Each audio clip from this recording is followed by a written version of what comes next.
Hello everyone, welcome back to home tutor. आज की इस वीडियो में हम करने वाले हैं कक्षा 7 के संस्कृत विषय के छठे पाठ का अभ्यास। पाठ का अध्ययन हम कर चुके हैं। वीडियो का लिंक नीचे डिस्क्रिप्शन बॉक्स, ऊपर आई बटन और एंड ऑफ द वीडियो मिल जाएगा। नहीं देखा है तो देख लीजिएगा। तो चलिए आज की वीडियो को शुरू करते हैं। वयम अभ्यासम कुर्मः, हम अभ्यास करते हैं। अभ्यास में पहला प्रश्न है, अधः प्रदत्ता नाम प्रश्ना नाम एक पदेन उत्तरम लिखन्तु। नीचे दिए गए प्रश्नों के एक पद में उत्तर लिखें। पहला प्रश्न है, विद्याहीनाः कीदृशाः किन शुकाः इव ना शोभन्ते। विद्या से रहित मनुष्य किस प्रकार पलाश के समान शोभा नहीं पाते हैं। इसका उत्तर है निर्गंधाः, यानी कि सुगंध रहित। धीमताम कालः कथम गच्छति।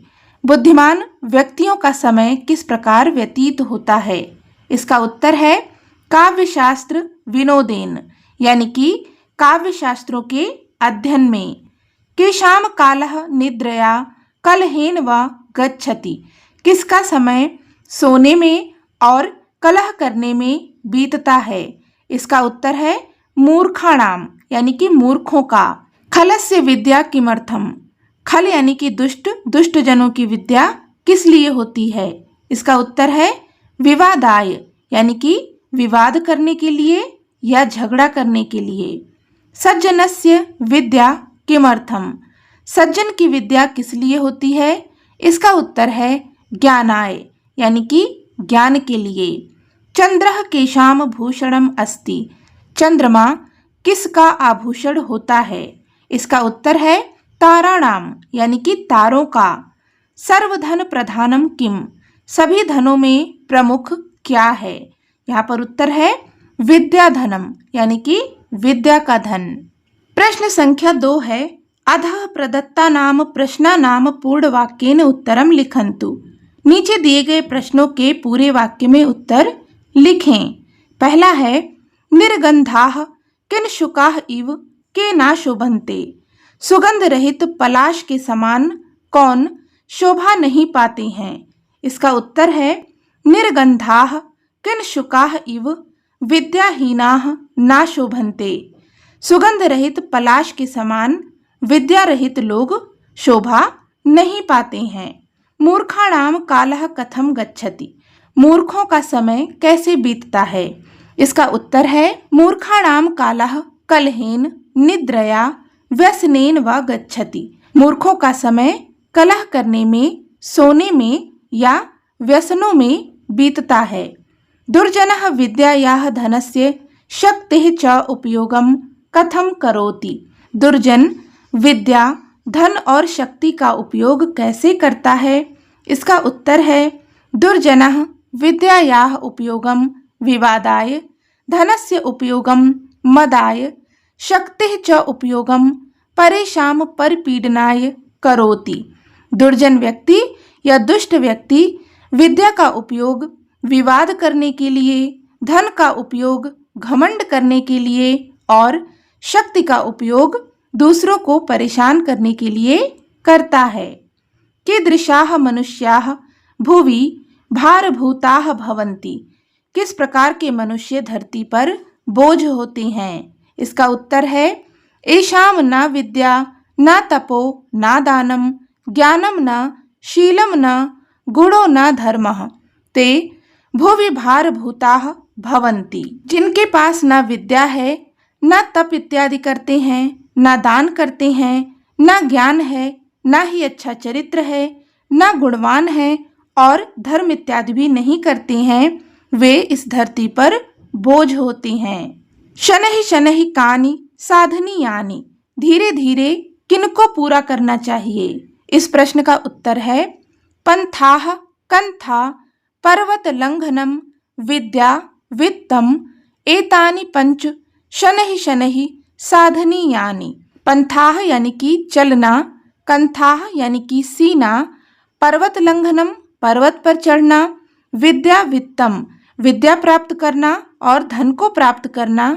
ये 5 ऐसे कार्य हैं जिनको धीरे धीरे पूरा करना चाहिए। प्रश्न संख्या 3 है, उचितान वाक्यांशान परस्परम संयोजयन्तु। उचित वाक्यांश को आपस में जोड़ें। यहाँ पर हमें दो खंड दिए गए हैं, खंड का और खंड खा। इनमें हमने पाठ में जो पद्य पढ़े थे उनके अंश दिए गए हैं जिन्हें आपस में जोड़ना है। जैसा कि यहाँ उदाहरण में दिया गया है तदा वृत्तिश्च कीर्तिश्च, तो इसके आगे का अंश है यदा विद्या भवे तव। इनको आपस में जोड़ा गया है।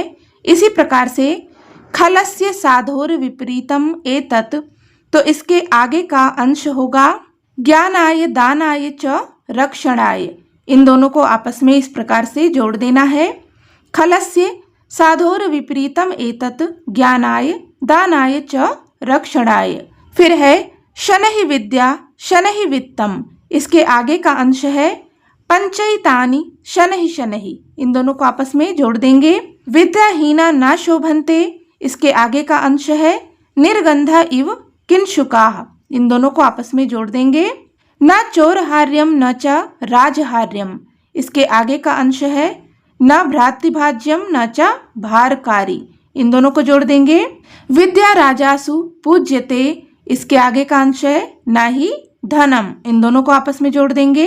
अतो धर्म अर्थ मोक्षेभ्यः, इसके आगे का अंश है विद्या अभ्यासम समाचरेत। इन दोनों को आपस में जोड़ देंगे।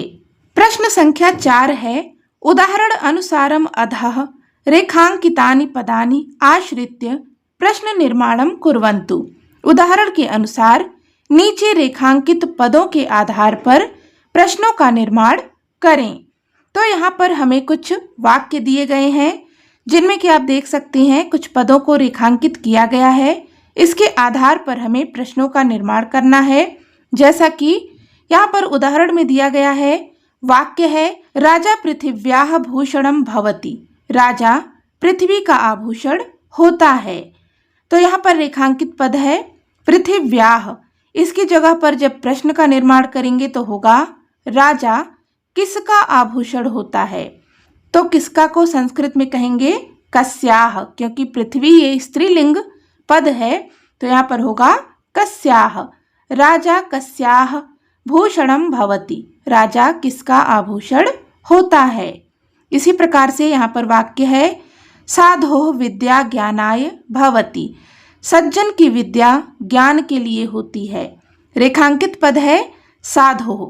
इसकी जगह पर जब प्रश्न बनाएंगे तो होगा किसकी विद्या ज्ञान के लिए होती है। तो यहाँ पर हो जाएगा कस्य विद्या ज्ञानाय भवति। विद्या गुरुणाम गुरुः, विद्या गुरुओं की गुरु है। रेखांकित पद है गुरुणाम।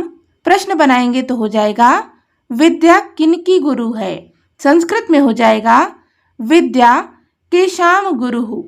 ते मर्त्यलोके भुवि भारभूताः भवन्ति, वे मृत्युलोक में धरती पर बोझ होते हैं।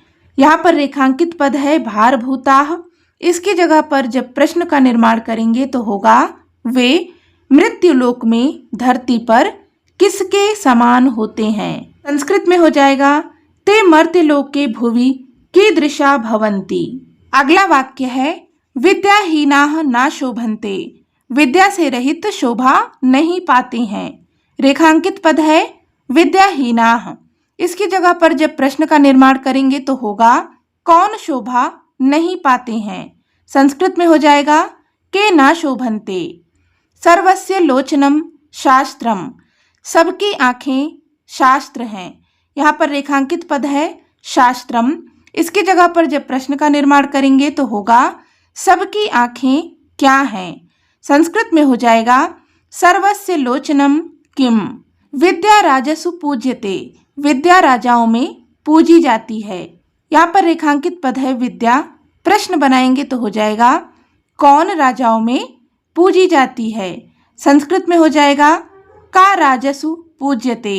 काव्य शास्त्र विनोदेन कालो गच्छति धीमताम, बुद्धिमान व्यक्तियों का समय काव्य शास्त्र के अध्ययन के द्वारा बीतता है।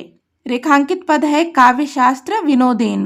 प्रश्न बनाएंगे तो हो जाएगा बुद्धिमान व्यक्तियों का समय किसके द्वारा बीतता है। संस्कृत में हो जाएगा केन धीमताम कालो गच्छति। प्रश्न संख्या 5 है मंजूषातः समुचितानि पदानि स्वीकृत्य रिक्त स्थानानि पूरयन्तु। मंजूषा से समुचित पद चुनकर रिक्त स्थान पूरा करें। यहाँ पर हमें मंजूषा में कुछ पद दिए गए हैं और यहाँ पर लिखा गया है सज्जनस्य दुर्जनस्य। तो हमें क्या करना है, यहाँ से उचित पद को चुनकर लिखना है सज्जनों के गुण क्या हैं और दुर्जनों के गुण क्या हैं। तो सबसे पहले देखते हैं सज्जनस्य। सज्जनस्य शक्ति ही, सज्जन की शक्ति किसके लिए होती है, तो यहाँ पर होगा रक्षणाय, रक्षा करने के लिए। विद्या किस लिए होती है, तो यहाँ पर हो जाएगा ज्ञानाय, ज्ञान के लिए। धनम, धन किस लिए होता है, यहाँ पर होगा दानाय, दान के लिए। इसके बाद है दुर्जनस्य, तो दुर्जन की शक्ति ही यानी कि शक्ति बल किस लिए होता है, यहाँ पर हो जाएगा परिपीडनाय, दूसरों को परेशान करने के लिए।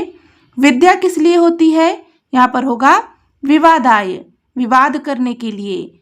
धनम, धन किस लिए होता है, यहाँ पर होगा मदाय, अहंकार करने के लिए। प्रश्न संख्या 6 है, उदाहरण अनुसारम अधोलिखितानां पदानां विभक्तिम वचनम च लिखन्तु। उदाहरण के अनुसार नीचे लिखे पदों की विभक्ति और वचन लिखें। तो यहाँ पर हमें कुछ पद दिए गए हैं, हमें बताना है कि ये कौन सी विभक्ति और कौन से वचन के पद हैं। जैसा कि यहाँ पर उदाहरण में दिया गया है, पद है ताराणाम। तो ताराणाम क्या है, षष्ठी विभक्ति बहुवचन का पद है। इसी प्रकार से विद्याम, ये द्वितीय विभक्ति एक वचन का पद है।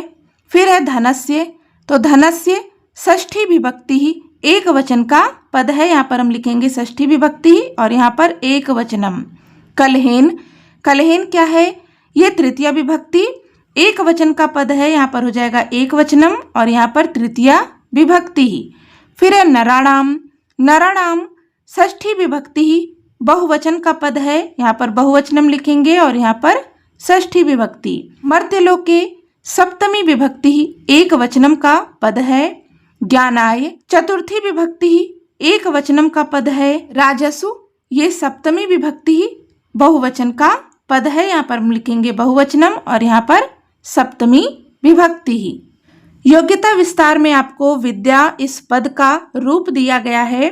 यहाँ पर देखो सारी विभक्तियां हैं, प्रथमा विभक्ति, द्वितीय विभक्ति, तृतीय विभक्ति, चतुर्थी विभक्ति, पंचमी विभक्ति, षष्ठी विभक्ति, सप्तमी विभक्ति और संबोधन। यहाँ पर वचन लिखे गए हैं एक वचनम, द्विवचनम, बहुवचनम। विद्या इस पद का प्रथमा विभक्ति के एक वचन में रूप होगा विद्या, द्विवचन में विद्ये और बहुवचन में विद्याः। द्वितीय विभक्ति के एक वचन में होगा विद्याम, द्विवचन में विद्ये और बहुवचन में विद्याः। तृतीय विभक्ति के एक वचन में है विद्या, द्विवचन में विद्याभ्याम, बहुवचन में विद्याभिः। चतुर्थी विभक्ति के एक वचन में है विद्याये, द्विवचन में विद्याभ्याम और बहुवचन में विद्याभ्या। पंचमी विभक्ति के एक वचन में है विद्यायाः, द्विवचन में विद्याभ्याम और बहुवचन में विद्याभ्यः। षष्ठी विभक्ति के एक वचन में रूप है विद्यायाः, द्विवचन में विद्ययोः और बहुवचन में विद्यानाम। सप्तमी विभक्ति के एक वचन में है विद्यायाम, द्विवचन में विद्ययोः और बहुवचन में विद्यासु। संबोधन में है एक वचन में हे विद्ये, द्विवचन में हे विद्ये और बहुवचन में हे विद्याः। विद्या आकारांत स्त्रीलिंग पद है। जितने भी आकारांत स्त्रीलिंग पद हैं उनका रूप भी इसी प्रकार से चलेगा, जैसे कि रमा, लता। तो एक रूप आप याद कर लीजिए, फिर जितने भी आकारांत स्त्रीलिंग पद होंगे उनका रूप आप इसी तरीके से लिख सकेंगे। तो इस प्रकार से हमने यहाँ पर इसका अभ्यास कार्य पूरा कर लिया है। इस पाठ से संबंधित कोई भी डाउट हो तो आप कमेंट करके पूछ सकते हैं। वीडियो अगर आपको हेल्पफुल लगी हो तो प्लीज़ इसे लाइक करें, शेयर करें और चैनल पर नए हैं तो सब्सक्राइब भी कर लें। मिलते हैं नेक्स्ट वीडियो में, तब तक के लिए take care and bye bye.